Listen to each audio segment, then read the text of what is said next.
Zovem se Dušan Ristić, imam 25 godina i rođen sam u Gnjilanu 1998. godine. Završio sam fakultet u Beogradu i danas radim kao sistem inženjer. Moj tata Dragan Ristić je kidnapovan 1999. godine ispred fabrike IBG u Gnjilanu. To je fabrika u kojoj su se proizvodile baterije. Tata je bio neko ko je završio u Nišu u to vreme elektroniku i bio je jako dobar đak. Na osnovu toga, na osnovu svog uspeha, tata je dobio posao i bio je, po onome što ja znam, izvrstan stručnjak u toj oblasti. U to vreme mi smo živeli u selu Gornje Kusce, odmah nadomak Gnjilana. Tu sam živeo sa tatom, mamom i tu je bio moj stric i baba. Moj deda je živeo u Nemačkoj, tamo je radio i uglavnom su se telefonom čuli sa njim. Deda je živeo u Bonu i mi smo u to vreme, 1999. godine, mogli s njim da stupimo u kontakt uz pomoć telefona koji je tata napravio, uz pomoć veze koju smo uspostavili sa Bonom, Nemačka, gde je deda radio. Ono što ja znam o tati sam uglavnom saznao od svoje mame sa kojom i dan danas živim. Mama je sa njim bila u braku 2 godine. Kada je rat počeo na Kosovu 98. 99. godine, tata je nas vratio za Kruševac, gde su bili mamini roditelji, i nakon toga se vratio za Gnjilane. Ubrzo nakon toga mi smo saznali, mama je saznala da se tata nije vratio kući i da je kidnapovan ispred fabrike u kojoj je radio. Puno ljudi mi je nakon toga pričalo o tati kad sam ja, da kažem, malo porastao. Niko mi nije rekao nikad nijednu ružnu reč za tatu. Svi su govorili da oni u to vreme nisu imali učenijeg čoveka od tate i da je on prosto bio mozak za ono čime se bavio. Veliko je pitanje gde bismo mama i ja bili danas da je tata tu.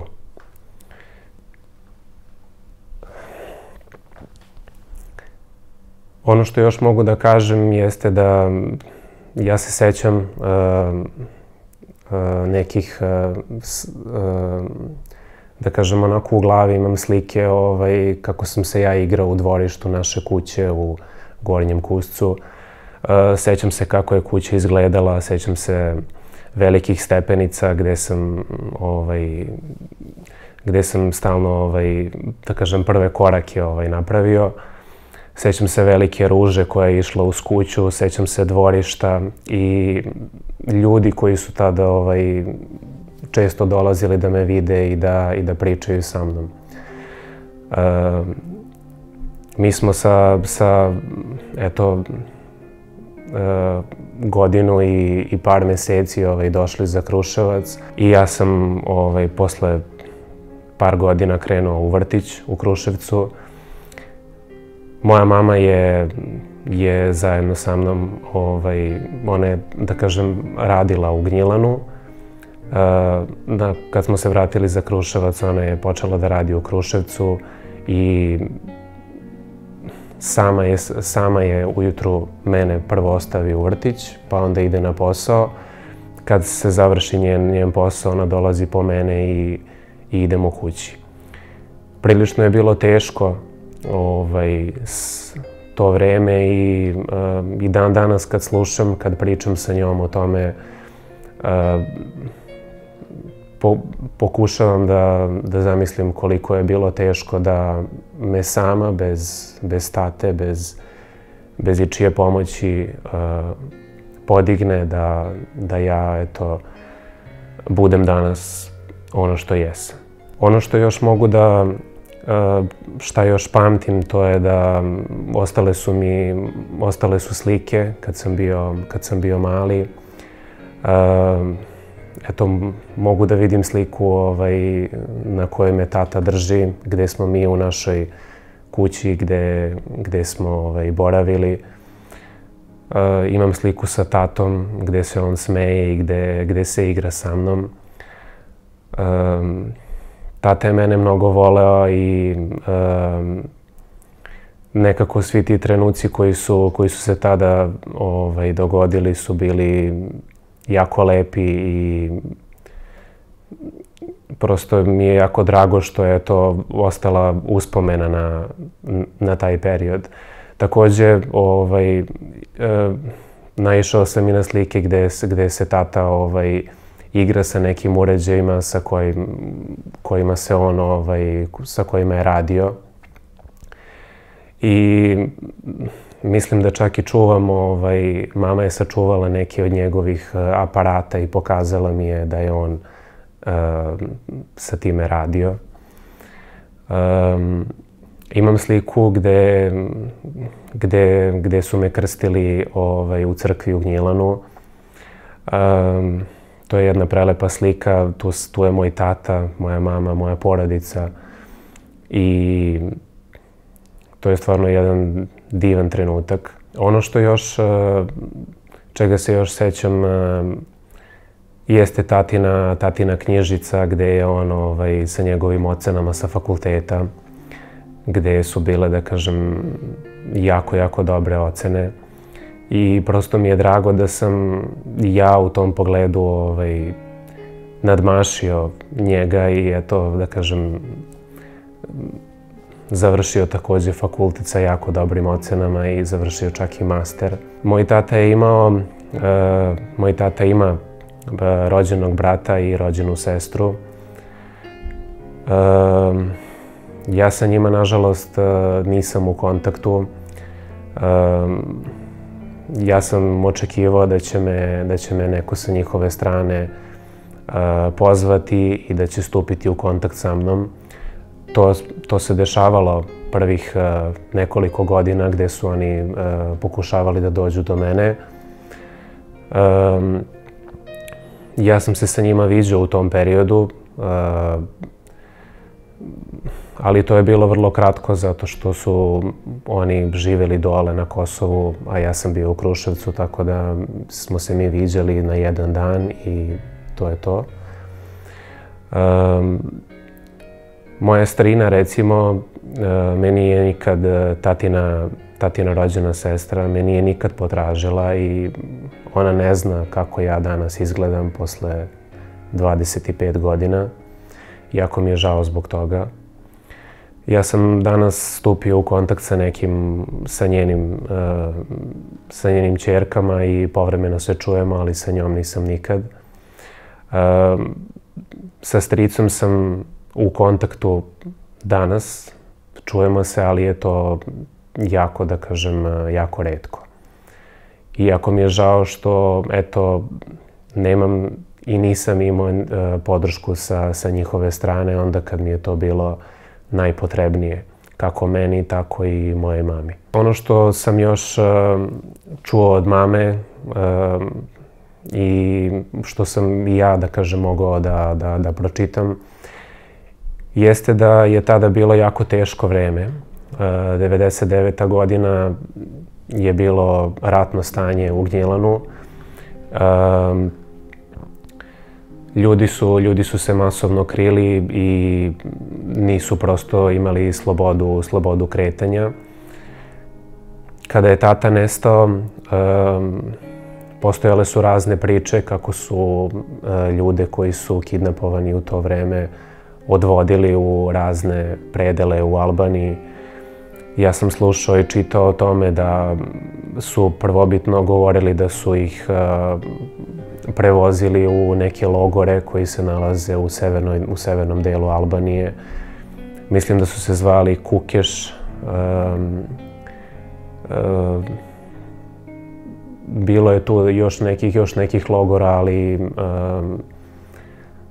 ne mogu tačno da se setim kako su se zvali. Njihova sudbina do dan danas je meni nepoznata, tatina, ono što je sa tatom, što se dogodilo, ja i dan danas ne znam.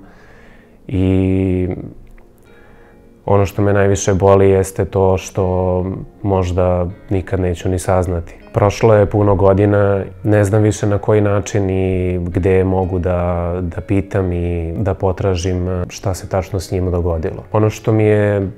Ono što mi najviše nedostaje danas, to je svakako on i njegovo prisustvo. Dakle, voleo bih da je danas tu pored mene, da je to vidi dokle sam ja došao, kakav sam čovek postao i da je to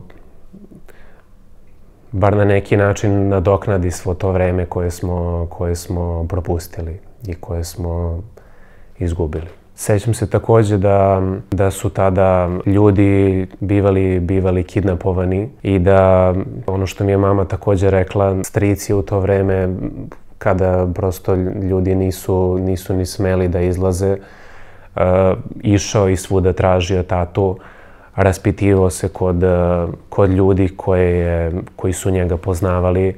Međutim, nismo mogli da dođemo do nikakve informacije. Niko u to vreme nije možda ni smeo da otkriva šta se dešavalo sa tim ljudima. Stric je, da kažem, do te mere tražio tatu, da je prosto rizikovao negde i svoj život i da kažem, i on bude kidnapovan. Sećam se da je moja baba u to vreme, kada ljudi su joj dolazili na kuću i nudili su joj da oni pronađu mog tatu, a da ona njima na neki način plati. Moja baba je bila spremna na to i ona je njima u to vreme ponudila veliki novac kako bi oni njoj vratili sina. Ona je njima i dala taj novac, međutim, ništa se nije dogodilo i ona nije dobila nikakvu informaciju.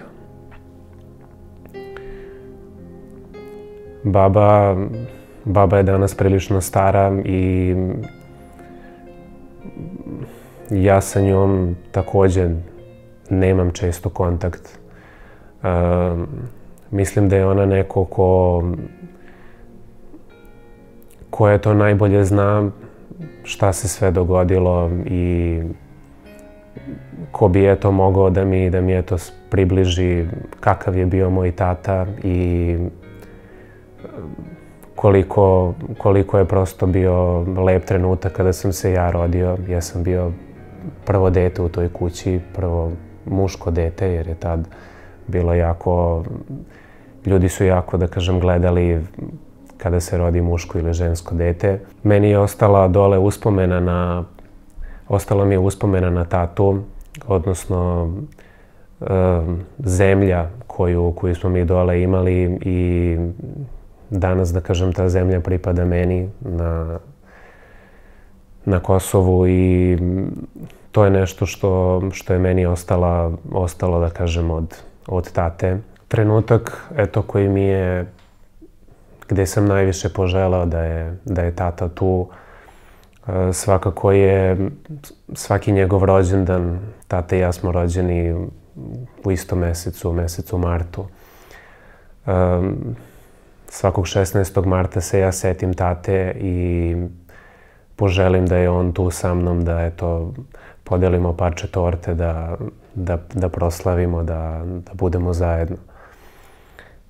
Nažalost, ja svakog 16. marta idem u crkvu i u nadi da je tata živ, da je tata na nekom drugom, boljem mestu. Ja njemu uvek upalim sveću gore gde se pale sveće živima.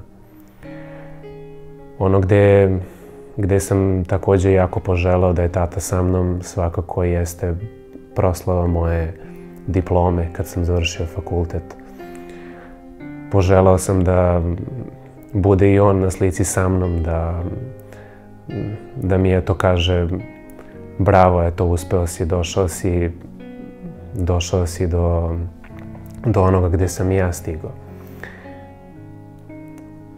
Sjećam se momenta kad sam bio mali, kad sam bio u vrtiću gdje sam crtao, gdje sam na svom papiru nacrtao sliku kuće i ispred kuće sam nacrtao sebe i svoju mamu.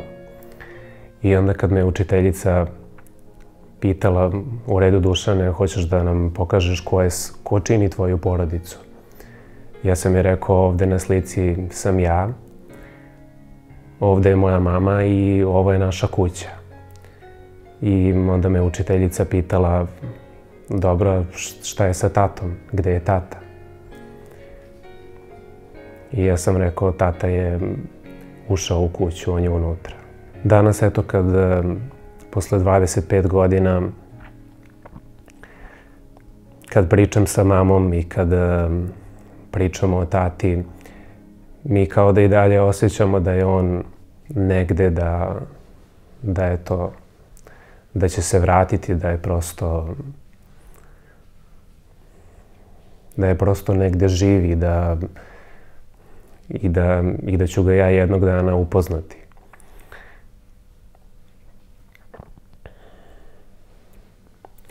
Međutim, taj trag i sve to što se dogodilo je ostavio veliku bol sa kojom mi moramo da živimo i to je nešto kroz šta ću ja morati da idem kroz život.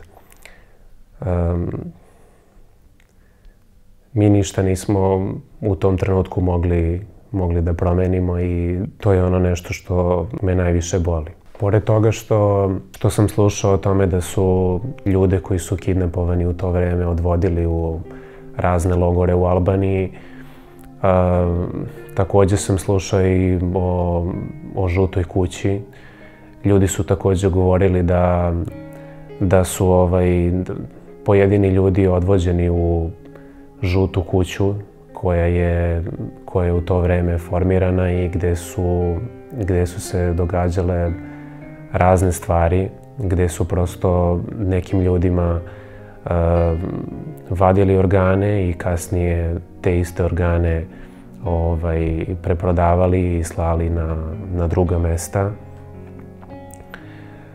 Ono što sam ja mogao samo da zamislim jeste da su oni mog tatu mogli samo da koriste u to vreme.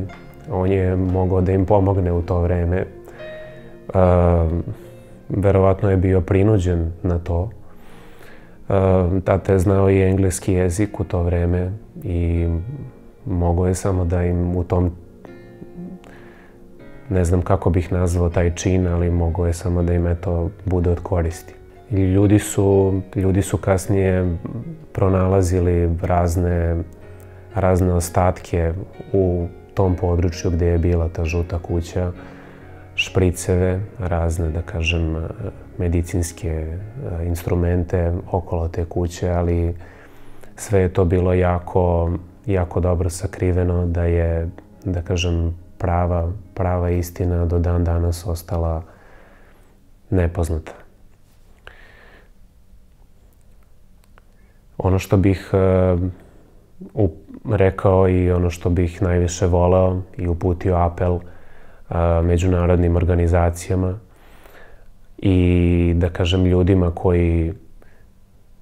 koji se bave ovom temom i koji mogu na bilo kakav način da utiču da se bilo šta promeni za nas, porodice kidnapovanih ljudi, jeste da nama ne treba danas nikakva, da kažem, novčana pomoć, niti nam bilo šta treba. Ono što nam najviše treba jeste da mi znamo šta se dogodilo sa našim najbližima, da bar imamo informaciju da li su oni živi ili nisu, da bar znamo šta se s njima dogodilo, da ja mogu da odem i da njima i da tati zapalim sveću ako nije među živima. Voleo bih da se podigne svest o ovoj temi, da prosto postoji puno porodica koje ne znaju šta se desilo sa njihovim bližnjima, da ljudi trebaju da govore o ovome, da iako su godine prošle, da je prosto taj trag neizbrisiv i da mi moramo na tome da radimo, moramo da razotkrijemo pravu istinu i da ljudi koji su učestvovali u tim događajima budu kažnjeni za to, jer mislim da niko ko je čovek i ko ima i malo srca može tako nešto da uradi. Voleo bih da postoje organizacije koje će se detaljnije baviti ovom temom, koje će uraditi intervju sa puno mladih ljudi koji su moje godište, mlađi ili stariji, koji su spremni da govore, ali da stupe u kontakt sa njima i da prosto zajednički dođemo do pravde. Moja mama je tražila tatu na sve načine i pokušavala da dođe do bilo kakve informacije, čak i one najgore, da on nije živ i da se sa njim nešto tragično dogodilo. Sve ove godine ona se borila i dan danas se bori i pokušava da razazna šta se s njim dogodilo. Išla je i na proteste koji su se organizovali prethodnih godina i zvala je takođe ljude sa kojima je ostala u kontaktu iz Gnjilana. Pokušavala je to i kroz razne knjige koje su se u međuvremenu objavljivale i razne, da kažem, članke na kojima su međunarodne organizacije radile i ciljevi do kojih su dolazili da sazna nešto, međutim nikada nije dobila pravu istinu šta se dogodilo sa tatom.